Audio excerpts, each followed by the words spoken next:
What was hygiene really like in the time of Jesus? Far removed from modern ideas of cleanliness, comfort, and routine, after a full day walking beneath the Galilean sun amid dust, sweat, and physical labor, where did people wash their hands, their feet, and their bodies? And how did they attend to their most basic needs?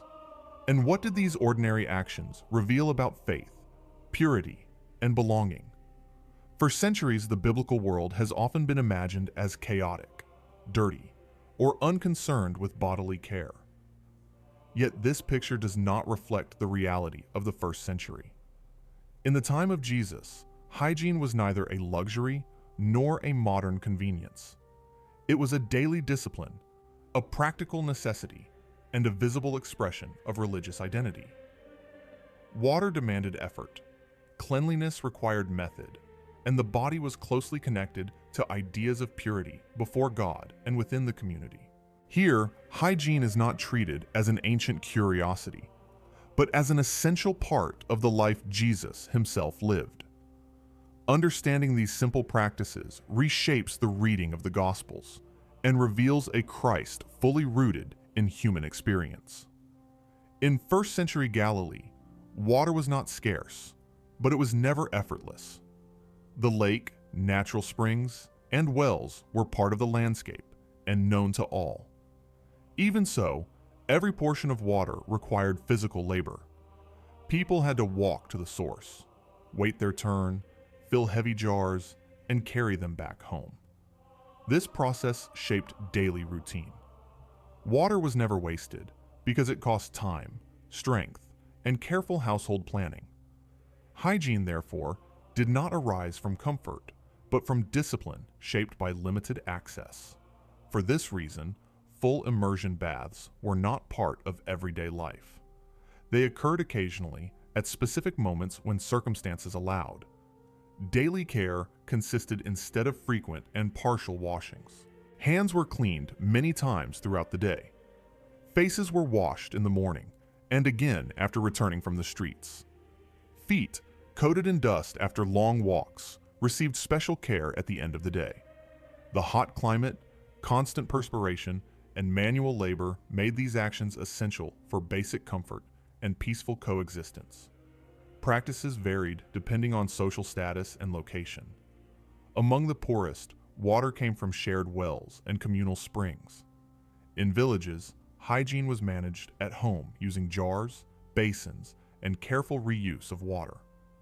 In larger cities influenced by Roman culture, more complex facilities existed, though they were accessible to only a small portion of the population. Even there, the principle remained the same: conserve, share, and use intentionally. Nothing happened automatically. Each act of washing was a deliberate choice within a limited system. It is within this reality that the Gospels take on physical depth. Offering water for the washing of feet was a sign of hospitality and respect. When Jesus washes the feet of his disciples, he takes a familiar gesture and fills it with profound meaning. Ritual washings before meals showed that care for the body was inseparable from faith. Water, the body, and spirituality were closely intertwined. These simple actions sustained communal life, prevented tension, and preserved daily order. There was no excess and no haste, only careful repetition. Hygiene followed the rhythm of the household and the village, learned from an early age and passed on quietly through daily practice. Yet one unavoidable question remained. Without modern products and without industrial soap, how was cleanliness actually maintained day after day? In the ancient world, body care relied on simple but effective methods refined through experience. Vegetable ash, produced by burning wood, was mixed with water and used to remove grease and dirt from the skin, forming the basis of daily cleaning through consistent and mindful practice. Fine sand was used to loosen heavier residue, especially on feet and hands marked by the dust of long roads. These methods were not improvised solutions, but practices handed down through generations, shaped by the hot climate and the lack of processed resources. The aim was not to eliminate every odor, but to make the body suitable for shared life. The use of oil played a central role in this care. Olive oil was applied after washing to hydrate the skin, shield it from the harsh sun, and reduce the friction caused by constant dust. It helped remove remaining dirt and soften the body's natural smells. This was not an act of vanity, but of preservation. In a dry environment, cracked skin could easily break and become infected. Oil kept the body functional, resilient, and dignified, especially for those who worked outdoors every day. Perfumes also belong to this world, though with a meaning different from modern use. Myrrh, nard, and aloes were applied sparingly, often mixed with oil or reserved for particular moments. They served as care for the body and as a social gesture, not as extravagant luxury. Scent helped people live together in close quarters, small homes, and communal gatherings. Clothing followed a similar logic. It was washed less often and aired more frequently. Fabrics were exposed to sun and wind, and certain smells were accepted as part of ordinary life, rather than signs of moral failure. These practices shaped shared habits and expectations. Scripture reflects this reality. Anointing with oil appears as a sign of care, honor, and renewal.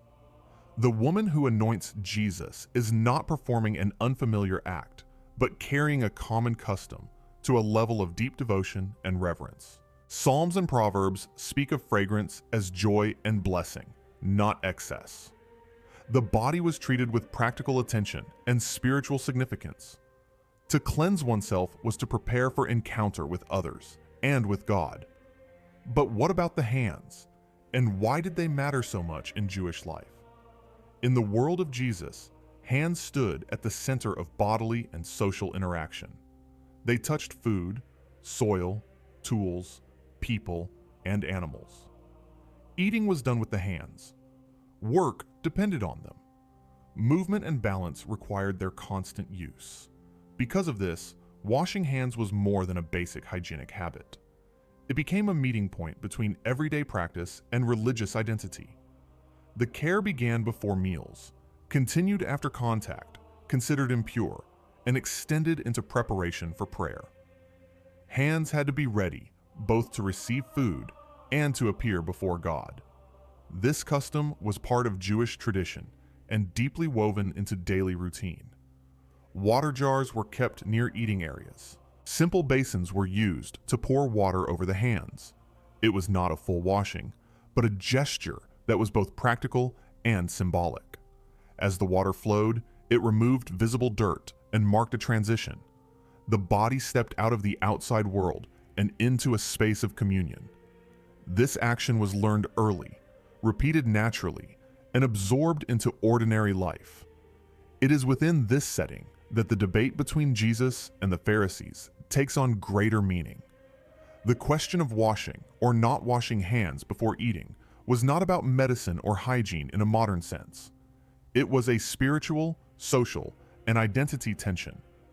What was truly at stake was not the presence of visible dirt, but the origin of purity itself. For many religious leaders, the outward act defined belonging and faithfulness. For Jesus, purity did not begin with the hands, but with the heart. By challenging this practice, he was not rejecting tradition, but confronting its use as a tool for exclusion. The practical aspect remained. Without modern utensils, hands were still the primary way of handling food, so washing them made practical sense. Yet Jesus redirected attention. He emphasized what flows from within a person, not only what touches the skin. The gesture continued, but it lost its power to determine who was accepted and who was rejected. Faith stopped being measured by external signs and began to require inner transformation. And when we look at the whole body rather than only the hands, a question often avoided inevitably arises. Where and how did people care for the body in its most basic needs? Speaking about hygiene in the time of Jesus means addressing a fundamental human reality that is rarely examined. It means asking how people relieve themselves. In the first century, this subject was not approached with embarrassment, but with cultural order and religious awareness. The body was understood as part of communal life, and even its most private functions were governed by rules, boundaries, and care.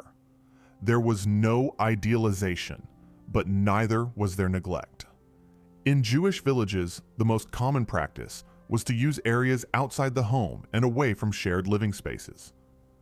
These locations were chosen deliberately, with concern for maintaining distance in order to preserve the purity of domestic and communal environments. The body withdrew so that shared space could remain ordered. This habit was part of daily routine, learned from an early age. It was not improvised, but a cultural pattern repeated consistently and woven into village life. After these moments, bodily care was simple and functional. Intimate cleaning was done with water and reusable cloths, enough to restore basic comfort and allow return to communal interaction. The goal was not to erase every bodily trace, but to prevent visible contamination and preserve social balance. Attention remained focused on the hands and feet, which would soon return to contact with food, people, and shared objects. In larger cities influenced by Roman culture, communal latrines existed. These were simple installations with aligned seating and basic drainage. They required cultural adaptation and were not accessible to all. Even there, comfort was minimal. Cleaning relied on water, simple cloths, and sometimes diluted vinegar used as a common disinfectant. Even so, the underlying logic remained unchanged: functionality rather than comfort. The scriptures reflect this practical and spiritual discipline. In Deuteronomy, there are explicit instructions about keeping waste away from shared living spaces and preserving order within the camp. There was no knowledge of microbiology, yet there was a profound awareness of order, health, and holiness. Care in these matters protected collective life and expressed respect for the presence of God among the people. Reality was not idealized. Odors existed. Discomfort was part of human existence. Still, there were clear rules, habits, and boundaries. Ritual purity did not deny the body, but gave it structure.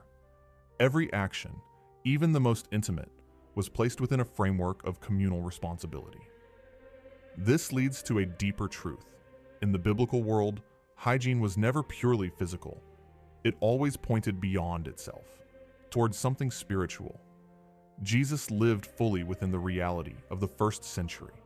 His feet knew the dust of the roads, the heat of sun-warmed ground, and the accumulated fatigue of long journeys. His body felt sweat from daily labor and from constant movement between villages and towns. He did not observe this world from a distance. He inhabited it. He needed to wash, to care for his body, and to respect the limits imposed by material life just as any other man of his time. The incarnation was not symbolic. It was physical, concrete, and ordinary. The gospel scenes confirm this. Jesus shares simple meals, sits at common tables, and touches food with his own hands. At a decisive moment, he kneels to wash the feet of his disciples, assuming the most basic gesture of household hospitality. He does not choose an elevated symbol, but an everyday act learned from childhood. Care for the body appears not as vanity, but as service. A simple gesture becomes profound teaching without losing its original meaning. Jesus also touches the sick. He approaches bodies avoided by others, considered dangerous or impure. This contact does not ignore pain, fear, or social exclusion. It acknowledges them and crosses established boundaries. By touching, he is not contaminated. He restores. The gospel does not deny the body or its fragility. It embraces it as the place where grace becomes visible. This is the great cultural shock of the Christian message. Purity is not abolished, but redefined. It no longer depends solely on external rituals, but begins within. Even so, Jesus does not despise daily acts of care. He dignifies the human body by placing it at the center of spiritual experience. He neither romanticizes the harshness of ancient life nor diminishes it. He shows that God enters precisely into this limited, tired, and real space. Understanding Jesus within this context transforms the way the Gospels are read. His words gain historical weight. His actions become even more radical. Faith stops being abstract and becomes incarnate. And this leads to an inevitable conclusion. Everyday life, lived with faithfulness, is also a place of revelation.